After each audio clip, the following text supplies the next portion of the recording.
அனைவருக்கும் வணக்கங்க. நந்திகேஸ்வர அஸ்ட்ராலஜிலேருந்து பேசுகிறேங்க. இப்போ நம்ம 26வது நட்சத்திரங்க உத்திரட்டாதி நட்சத்திரத்தை பற்றி பார்க்கலாங்க. இதில் வந்துங்க முதல் பாதம், 2ஆம் பாதம், 3ஆம் பாதம், 4ஆம் பாதம் 4 பாதமே பிறந்தவங்களுக்கு வந்து தோஷம் இல்லைங்க. ஆனால் இவங்க வந்து தோஷமற்றது அப்படின்னு நினச்சிட்டு உரிய கடவுளை வழிபடாமல் இருக்கக்கூடாதுங்க. உரிய கடவுளை வழிபடணுங்க. அப்போ வந்துங்க இவங்க காமதேனுவை வழிபடலாங்க. சிவாலயத்தில் காமதேனு வச்சுருப்பாங்க. காமதேனுன்னா பசு வழிபடலாங்க. பசுவை பின்னாடி வந்துங்க வாலு பக்கத்தில் மேலே தொட்டு வணங்குவது ரொம்ப சிறப்புங்க. காமதேனுவை வழிபடணுங்க இவங்க. அப்போ பூஜித்து வந்தாங்க எல்லா நன்மைகளும் கிடைங்க. இதை விடங்க கும்பகோணத்தில் அருகிலுள்ள பட்டீஸ்வரம் தேனுபுரீஸ்வரர் அப்படின்னு ஒரு ஆலயம் இருக்குங்க. அங்கே போய் வழிபட்டாலுங்க சகல விதமான உயர்ந்த நிலை செல்வாக்க கொடுக்குங்க. இப்போ வந்துங்க இவங்க காமதேனுக்குன்னு ஒரு மந்திரம் இருக்குதுங்க.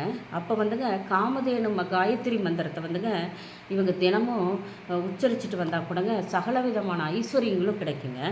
அப்போ வந்துங்க இவங்க டவுன்லோடு எப்படி இதை ஒவ்வொன்றுக்கும் ஒரு மந்திரம் சொல்கிறீங்களன்னா நீங்கள் அதை டவுன்லோடு பண்ணுங்கள். யூடியூப்பில் போய் டவுன்லோடு பண்ணுங்கள். இந்த காமதேனு காயத்ரி மந்திரம் வருங்க. இந்த உத்திராட்டாதி பிறந்த குழந்தைங்க இல்லைங்க இந்த மந்திரத்தை படிக்க படிக்க அதிமீறின ஆற்றலை தருங்க.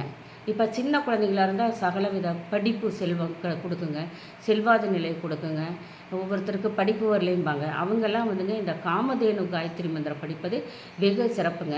ஒரு சில குழந்தைங்க என்ன படித்தாலும் மறந்து போயிடுதுங்க அப்படிங்கிறாங்க. அவங்க வந்துங்க துளசி தீர்த்தம் குடித்தாலுங்க துளசி தீர்த்தம் பெருமாளை நினைத்து துளசி தீர்த்தம் சாப்பிடுவது மறதி வந்துங்க ஒழிச்சிருங்க. மறதியே கொடுக்காதுங்க. நம்ம கற்ற கல்வி வந்து மறந்து போகிறதுங்கிறது ரொம்ப கஷ்டங்க. அதனால் ஒவ்வொரு சில குழந்தைகள் இப்படி இருக்கும்.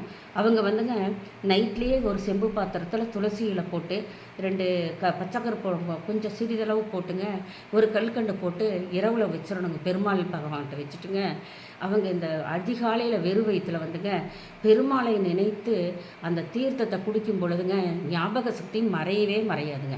நீங்கள் செஞ்சு பாருங்கள். அந்த குழந்தைகளுக்கு வந்து ஞாபக சக்தி அதிமீறின சக்தியாக இருக்குங்க. இன்னொன்று எல்லா கடவுளை விட உகர்ந்த கடவுள் தாய் தாங்க.